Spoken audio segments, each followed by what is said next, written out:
Assalamualaikum warahmatullahi wabarakatuh. Hai, perkenalkan nama saya Nisa Anggraini dari Fakultas FKIP Prodi PG PAUD. Di sini saya akan menjelaskan tentang keterampilan berbahasa lisan beserta contoh-contohnya. Keterampilan berbahasa lisan merupakan keterampilan seseorang untuk mengungkapkan sesuatu dan memahami sesuatu yang diungkapkan oleh orang lain secara lisan. Dengan berbahasa lisan, seseorang dapat mengembangkan kemampuan intelektualnya, kepekaan sosial, dan kematangan emosionalnya. Keterampilan berbahasa lisan terdiri dari keterampilan menyimak dan berbicara.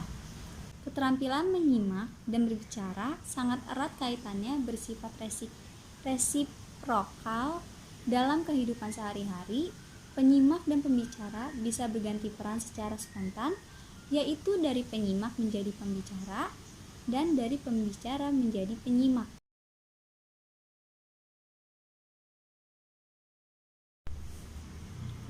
Pengertian menyimak merupakan salah satu jenis keterampilan berbahasa ragam lisan yang bersifat reseptif. Dengan demikian, menyimak tidak sekedar kegiatan mendengarkan, tetapi juga memahaminya. Menyimak adalah suatu proses yang mencangkup kegiatan mendengarkan bunyi, bahasa, mengidentifikasi, menginterpretasi, menilai, dan mereaksi atas makna yang terkandung di dalamnya. Adapun menyimak adalah mendengarkan, memperhatikan, mengikuti, menurut, mengindahkan, dan memperdulikan. Dalam memperhatikan hal-hal tersebut, kita dapat menjelaskan bahwa menyimak merupakan suatu proses kegiatan mendengarkan bunyi-bunyi bahasa dan non-bahasa dengan penuh perhatian, pemahaman, apresiasi, dan interpretasi untuk memperoleh informasi, sekaligus menangkap isi atau pesan serta mampu memahami makna komunikasi yang telah disampaikan oleh manusia dan atau sumber lainnya. Fungsi menyimak. Berikut ini terdapat beberapa fungsi dalam melaksanakan kegiatan menyimak yang diantaranya yaitu membuat hubungan antara pribadi lebih efektif, memperoleh informasi yang ada hubungannya atau sangkut pautnya dengan pekerjaan atau profesi, dapat memberikan respon yang tepat, mengumpulkan data agar dapat membuat keputusan-keputusan yang masuk akal. Adapun menurut H.G. Tarigan, tujuan menyimak ialah menyimak untuk belajar, menyimak untuk menikmati keindahan audial, menyimak untuk mengevaluasi, menyimak untuk mengapresiasi materi simakan, menyimak untuk mengkomunikasikan ide-ide, menyimak untuk membedakan bunyi-bunyi, menyimak untuk memecahkan masalah, menyimak untuk meyakinkan. Dan juga menurut Bunga Ayesa, dalam modul hakikat menyimak ialah mendapat fakta, mengevaluasi fakta, menganalisis fakta, mendapatkan inspirasi menghibur diri, meningkatkan kemampuan berbicara. Tujuan menyimak secara umum adalah menyimak untuk belajar, di mana orang tersebut bertujuan agar ia dapat memperoleh pengetahuan dari bahan ujaran sang pembicara. 2.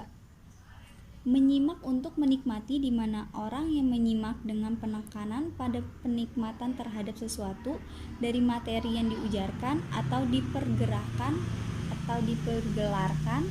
terutama sekali dalam bidang seni. 3. Menyimak untuk mengevaluasi, di mana orang menyimak dengan maksud agar ia dapat menilai apa-apa yang dia simak, baik buruknya, indah jeleknya, tepat ngawurnya, logis tidak logisnya, dan lain-lainnya. 4. Menyimak untuk mengapresiasi, di mana orang yang menyimak dapat menikmati serta menghargai apa-apa yang disimaknya itu. Misalnya, pembaca berita, puisi, musik, dan lagu, ataupun dialog, diskusi, panel, dan pendebatan. 5. Menyimak untuk mengkomunikasikan ide-ide, di mana orang yang menyimak bermaksud agar ia dapat mengkomunikasikan ide-ide, gagasan-gagasan, maupun perasaan-perasaannya kepada orang lain dengan lancar dan tepat. 6. Menyimak untuk membedakan bunyi-bunyi di mana orang yang menyimak bermaksud agar dia dapat membedakan bunyi-bunyi dengan tepat, mana bunyi yang membedakan arti distinktif, mana bunyi yang tidak membedakan arti. Biasanya ia terlihat pada seseorang yang sedang belajar bahasa asing yang asik mendengarkan ujaran pembicara asli. 7. Menyimak untuk memecahkan masalah di mana orang lain menyimak bermaksud agar dia dapat memecahkan masalah secara kreatif dan analisis. Sebab dari sang pembicara, dia mulai memperoleh banyak masukan berharga. 8. Menyimak untuk meyakinkan di mana orang yang menyimak untuk meyakinkan dirinya terhadap suatu masalah ataupun pendapat yang selama ini dia rangkum. Ada beberapa macam tahapan menyimak, yaitu pertama, isolasi. Pada tahap ini, sang penyimak mencatat aspek-aspek individual, kata lisan, dan memisah-misahkan atau mengisolasikan bunyi-bunyi, ide-ide, fakta-fakta, organisasi-organisasi khusus, begitu pula stimulus-stimulus lainnya. Kedua, identifikasi. Sekali stimulus tentu telah dapat dikenal, maka suatu makna atau identifikasi pun diberikan kepada setiap butir yang berdikari itu. 3. Integrasi. Kita mengintegrasikan atau menyatupadukan apa yang kita dengar, informasi lain yang telah kita simpan dan rekam dalam otak kita. Oleh karena itu, maka pengetahuan umum sangat penting dalam tahap ini. Karena kalau proses penyimak berlangsung, kita harus terlebih dahulu harus mempunyai beberapa latar belakang atau memahami mengenai bidang pokok pesan tertentu. Kalau tidak memiliki bahan penunjang yang dapat dipergunakan untuk mengintegrasikan informasi yang baru itu, maka jelas kegiatan menyimak itu akan menemui kesulitan atau kendala. Selanjutnya, inspeksi. Pada tahap ini, informasi baru yang telah kita terima dikontrakkan dan dibandingkan dengan segala informasi yang telah kita miliki mengenai hal tersebut. Proses ini akan menjadi paling mudah berlangsung kalau informasi baru justru menunjang prasangka atau prakonsepsi kita. Akan tetapi, kalau informasi baru itu bertentangan dengan ide-ide kita sebelumnya mengenai sesuatu, maka kita harus mencari serta memilih hal-hal mana dari informasi itu yang lebih mendekati kebenaran. Interpretasi. Pada tahap ini, kita secara aktif mengevaluasi apa-apa yang kita dengar dan menelusuri dari mana datang semua itu. Kita pun mulailah menolak dan menyetujui, mengakui, dan mempertimbangkan informasi tersebut. Di sini saya akan menjelaskan teknik pembelajaran menyimak. Teknik pembelajaran menyimak dapat dilakukan dengan cara simak ulang ucap, memperkenalkan bunyi bahasa dengan cara mengucapkannya, model ucapan yang diperdengarkan, disimak, dan ditiru oleh siswa. Model ucapan dapat berupa ucapan fonem, kata, kalimat ungkapan, peribahasa, puisi pendek, bernyanyi, membaca sebuah ayat Al-Quran, semboyan, dan sebagainya. Contohnya, seorang guru sedang memperkenalkan huruf, lalu murid mengikuti kembali yang dibicarakan oleh gurunya. Dengar dan kerjakan model ucapan berisi peringatan diperdengarkan siswa, menyimak dan memberikan reaksi dalam berbentuk tindakan. Contohnya, guru menyuruh para siswanya, bacalah buku halaman 20 berikut dengan seksama. Lalu para siswanya membaca isi buku di halaman 20 dengan saksama. Ketiga, merangkum. Menyimak bahan simakan yang relatif panjang dapat dilakukan dengan berbagai cara.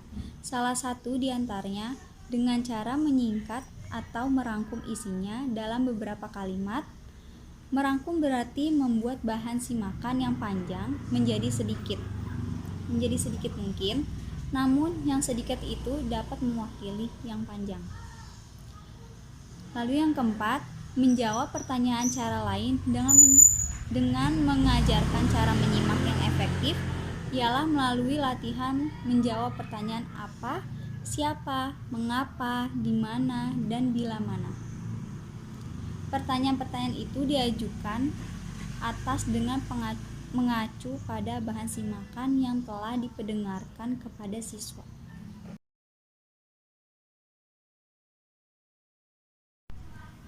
Selanjutnya, saya akan menjelaskan tentang berbicara. Berbicara adalah keterampilan kemampuan mengekspresikan pikiran atau ide melalui lambang-lambang bunyi. Seorang berbicara yang handal dan terlatih mampu memilih kata-kata yang efektif dan gaya yang tepat sehingga mudah dipahami dan bahkan dapat memukau pendengarannya. Berbicara merupakan salah satu jenis keterampilan berbahasa ragam lisan yang bersifat produktif.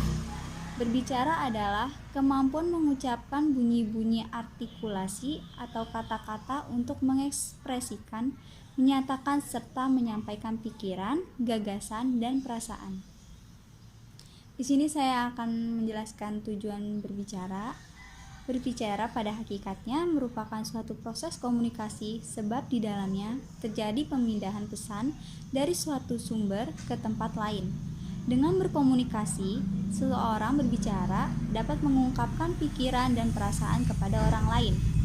Pengungkapkan ide yang benar dan tepat akan berpengaruh pada komunikasi dengan orang lain.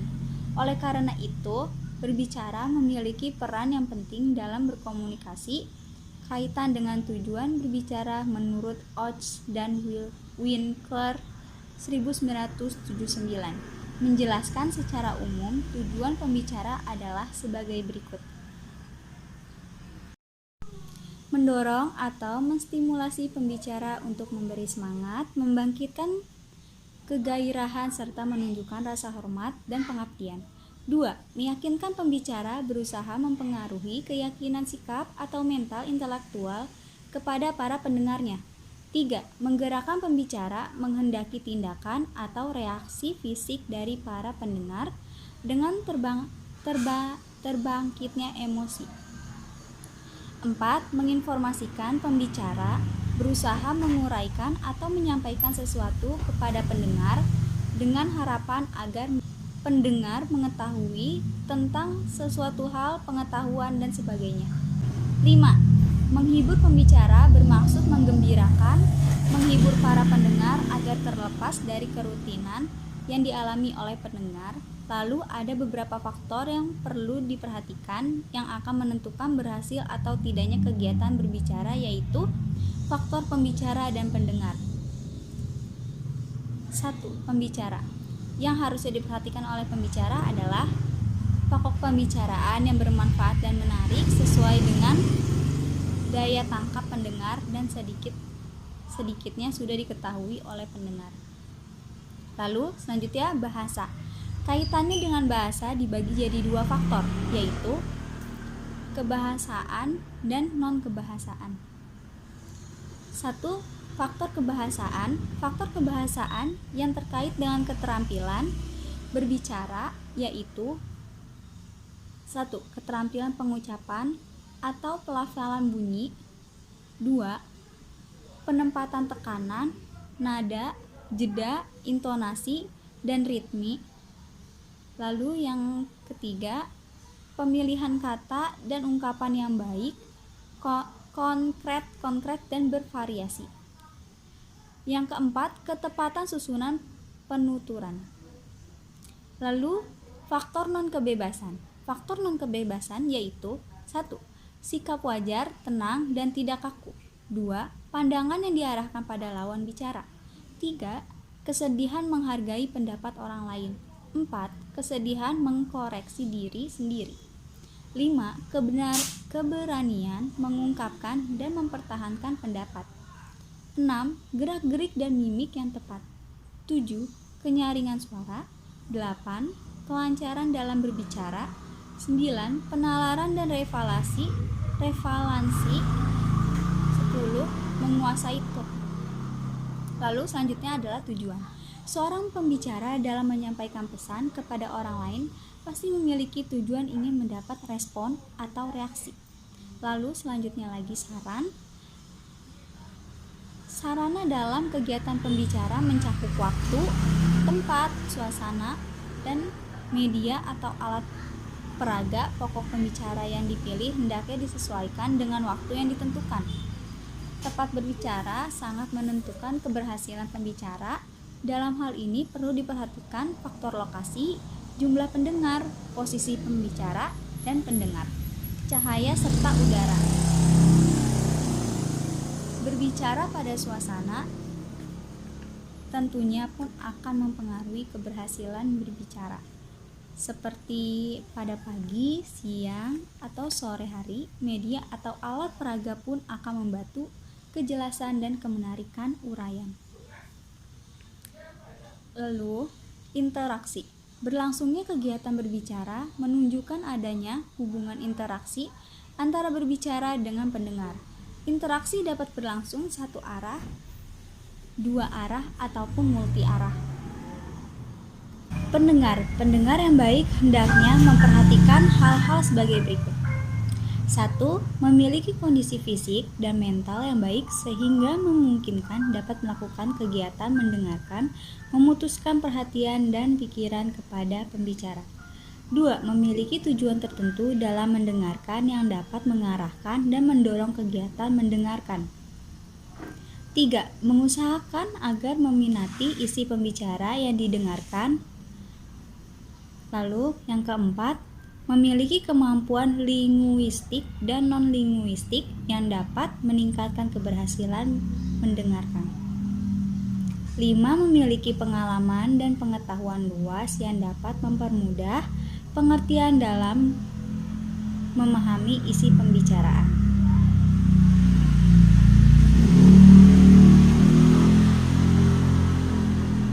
Di sini ada beberapa jenis-jenis berbicara dalam interaksi berbicara sehari-hari.